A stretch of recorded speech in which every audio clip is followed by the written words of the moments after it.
दोस्तों, आज की हमारी summary the 7 habits of highly effective people किताब पर है, जो कि स्टीफन आर कवे द्वारा लिखी गई है। किताब व्यक्तिगत और पेशेवर सफलता के मूलभूत सिद्धांतों पर केंद्रित है।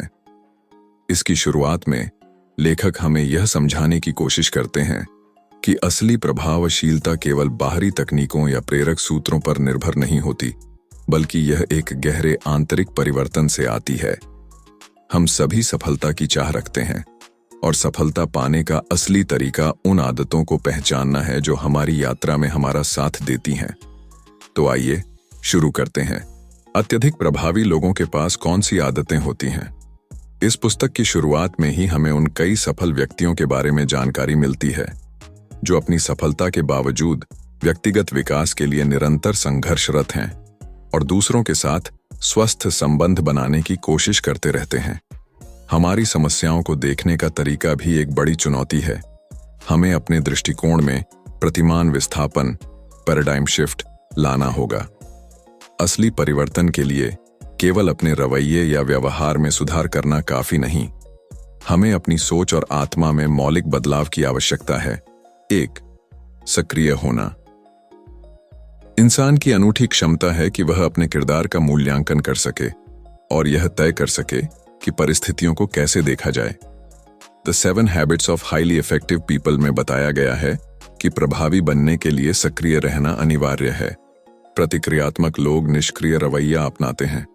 वे अक्सर कहते हैं, यहां कुछ भी नहीं है जो मैं कर सकूं, या मैं जैसा हूं वैसा ही रहूं, जिससे वे खुद को पीड़ित महसूस करते हैं और नियंत्रण खो देते हैं। इसके विपरीत सक्रिय लोग अपनी जिम्मेदारी स्वीकार करते हैं और समझते हैं कि हर स्थिति में सही प्रतिक्रिया चुनने की शक्ति उनके पास है।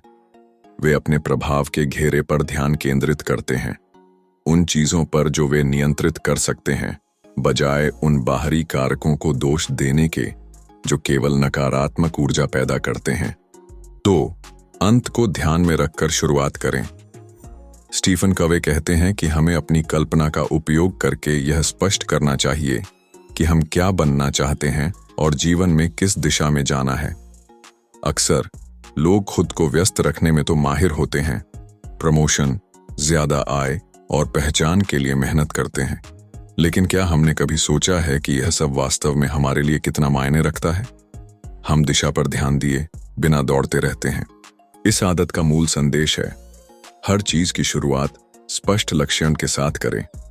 इससे हम सुनिश्चित कर सकते हैं कि हमारी मेहनत सही दिशा में जा रही है। बिजनेस में मैनेजर दक्षता सुधारते हैं, लेकिन लीडर सही रणनीति अपनाते हैं और दीर्घकालिक दृष्टि रखते हैं। कवे बताते हैं कि हमारे मूल्यों को पहचानना और यदि जरूरी हो तो उन्हें बदलना आवश्यक है। अक्सर हमें जो स्क्रिप्ट समाज या परिस्थितियां देती हैं, वे अप्रभावी होती हैं, लेकिन एक सक्रिय व्यक्ति खुद की नई स्क्रिप्ट लिखता है। हमें यह भी समझना होगा कि हमारी जिंदगी का केंद्र क्या है, यानी वही चीजें जो हमें सुरक्षा, मार्गदर्शन, ज्ञान और शक्ति देती हैं। हमारा केंद्र ही हमारी प्रेरणा और रोजमर्रा के फैसलों को प्रभावित करता है। इसलिए सही दिशा तय करना और उसी के अनुसार कदम उठाना ही असली प्रभावशीलता है। अंत को ध्यान में रखकर शुरुआत करें। इसे आजमाने के लिए खुद को चुनौती दें। एक अपनी अंतिम विदाई की कल्पना करें। सोचें कि आपके अंतिम संस्कार में कौन मौजूद होगा, वे आपके बारे में क्या कहेंगे, उन्होंने आपको कैसे याद रखा, आपके रिश्ते कैसे थे। अब कल्पना करें कि अगर आपको केवल 30 साल और जीने को मिले तो आपकी प्राथमिकताएं क्या होंगी। उसी के अनुसार जीना शुरू करें। तो अपनी भूमिकाएं और लक्ष्य स्पष्ट करें। अपने जीवन के अलग अलग क्षेत्रों जैसे पेशेवर और व्यक्तिगत को पहचानें और प्रत्येक में 3 से 5 महत्वपूर्ण लक्ष्य निर्धारित करें जिन्हें आप वास्तव में हासिल करना चाहते हैं। 3. अपने सबसे बड़े डर को परिभाषित करें। क्या आप पब्लिक स्पीकिंग से डरते हैं या अपनी लिखी किताब पर आलोचना मिलने से? अब सबसे बुरे संभावित परिदृश्य की कल्पना करें और उसे लिखें। फिर सोचें कि उस स्थिति को आप कैसे संभालेंगे। इसे स्पष्ट रूप से विजुअलाइज करें और अपने समाधान भी लिखें। यह अभ्यास आपको स्पष्टता, आत्म जागरूकता और आत्मविश्वास विकसित करने में मदद करेगा।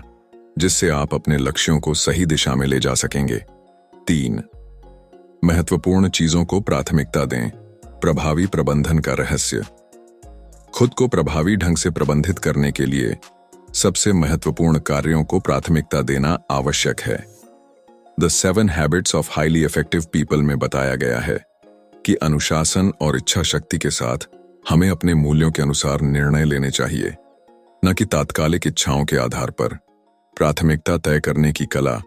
हमारी सभी गतिविधियों को 2 कारकों में विभाजित किया जा सकता है। 1 अति आवश्यक, जिन पर हमें तुरंत प्रतिक्रिया देनी पड़ती है। 2 महत्वपूर्ण, जो हमारे दीर्घकालिक लक्ष्यों और मूल्यों से जुड़े होते हैं। स्टीफन कॉवी ने कार्यों को 4 क्वाड्रेंट्स में विभाजित किया। क्वाड्रेंट 1 संकट प्रबंधन, क्राइसिस मोड। यह समस्याओं, डेडलाइंस और आपातकालीन स्थितियों से भरा होता है। यदि हम इसमें ज्यादा समय लगाते हैं तो तनाव और थकावट बढ़ती जाती है। क्वाड्रेंट 2 प्रभावशीलता का क्षेत्र, जोन ऑफ ग्रोथ सक्सेस। इसमें लॉन्ग टर्म प्लानिंग, व्यक्तिगत विकास, रिश्तों की मजबूती और रणनीतिक सोच आती है।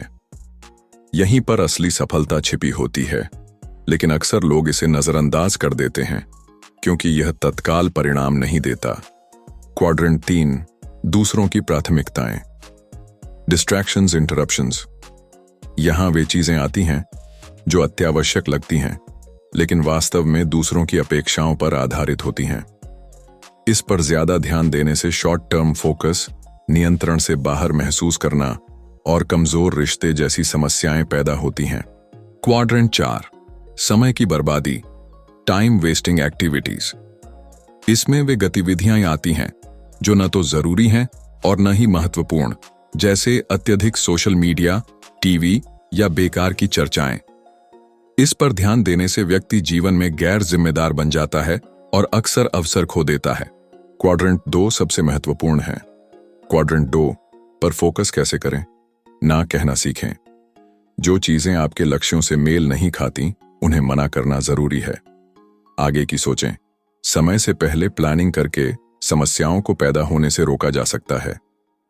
पेरेंटिंग प्रिंसिपल अपनाएं। अपने 20% प्रयासों से 80% परिणाम प्राप्त करने की रणनीति बनाएं। यदि आप क्वाड्रेंट 2 पर ध्यान केंद्रित करते हैं तो आप अपनी जिंदगी को नियंत्रित कर सकते हैं और दीर्घकालिक सफलता हासिल कर सकते हैं। 4 विन विन सोच, सफलता का सही दृष्टिकोण। प्रभावी और स्वस्थ संबंधों के लिए विन विन मानसिकता अपनाना जरूरी है। इसका मतलब है कि हर समाधान दोनों पक्षों के लिए संतोषजनक और लाभदायक हो। स्टीफन कवे ने इंटरैक्शन के 6 पैटर्न बताए हैं। 1 विन विन, फायदे का सौदा। दोनों पक्षों को लाभ होता है, जहां समाधान परस्पर लाभकारी होते हैं। 2 विन लूज, मैं जीता तुम हारे। ये मानसिकता प्रतिस्पर्धी होती है, जहां लोग शक्ति, पद और प्रभाव का इस्तेमाल कर दूसरों को हराने की कोशिश करते हैं।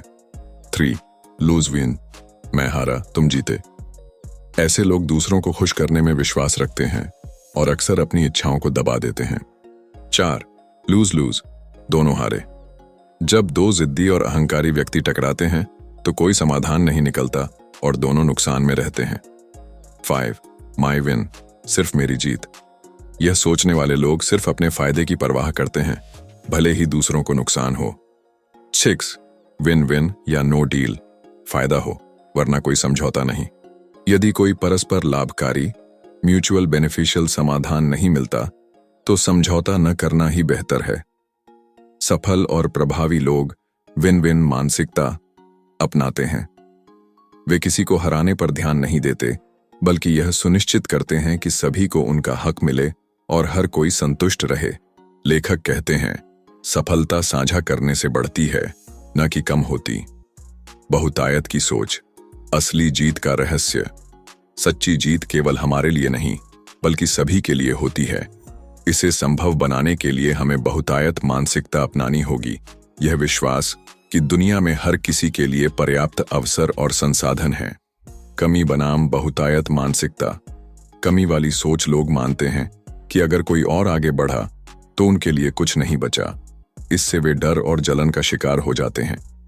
बहुतायत वाली सोच, यह सोच कि हर किसी के लिए सफलता के मौके मौजूद हैं और दूसरों की तरक्की हमें भी प्रेरित कर सकती है। सफल नेतृत्व और प्रभावशीलता का मंत्र। स्टीफन कवे बताते हैं कि सशक्त नेतृत्व का आधार हमारा असली चरित्र होता है। जितना हम सच्चे और भरोसेमंद होंगे, उतनी ही हमारी उत्पादकता और प्रभाव शक्ति बढ़ेगी। समस्याओं या लोगों पर नहीं, बल्कि समाधान और परिणाम पर ध्यान देना चाहिए। जब हम विन विन मानसिकता अपनाते हैं और दूसरों की सफलता को भी अपनी सफलता मानते हैं, तो हम असल में खुद को और अधिक अवसरों के लिए खोलते हैं। दूसरों की तरक्की से सीखें, प्रेरित हों और आगे बढ़ें। 5. पहले समझें, फिर समझाए जाने की उम्मीद करें। अक्सर हम किसी की बात सुनते नहीं, बल्कि जवाब देने की तैयारी करते हैं। समस्या समझे बिना समाधान देना वैसा ही है जैसे बिना जांच किए किसी को अपना चश्मा पहनने के लिए कहना। स्टीफन कोवे कहते हैं कि सच्ची प्रभावशीलता तभी आती है जब हम पहले स्वरों को समझने की कोशिश करें।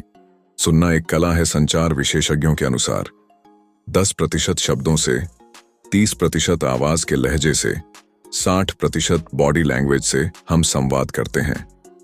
लेकिन ज्यादातर लोग सिर्फ जवाब देने के लिए सुनते हैं, समझने के लिए नहीं। समझने की आदत विकसित करने के लिए बातों से ज्यादा भावनाओं पर ध्यान दें।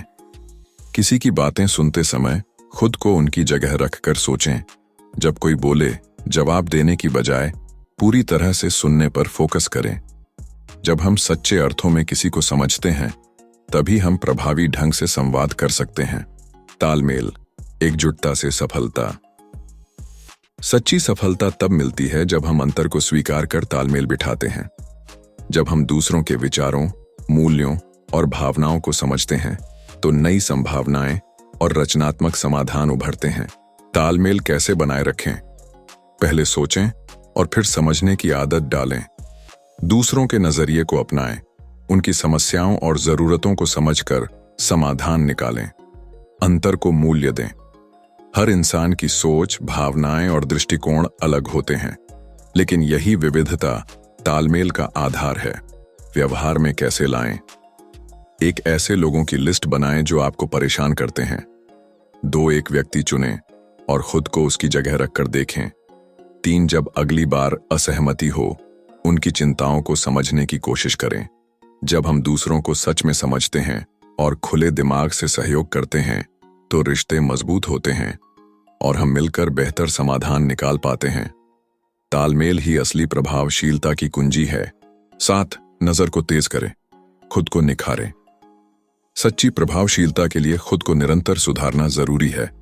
आदत 7 हमें शारीरिक, मानसिक, आध्यात्मिक और सामाजिक रूप से विकसित होने पर जोर देती है, ताकि हम बाकी आदतों को बेहतर तरीके से अपना सकें। 4 आयामों में संतुलन कैसे बनाए रखें? शारीरिक नियमित व्यायाम, अच्छा खानपान और पर्याप्त आराम से शरीर को ऊर्जावान बनाए रखें।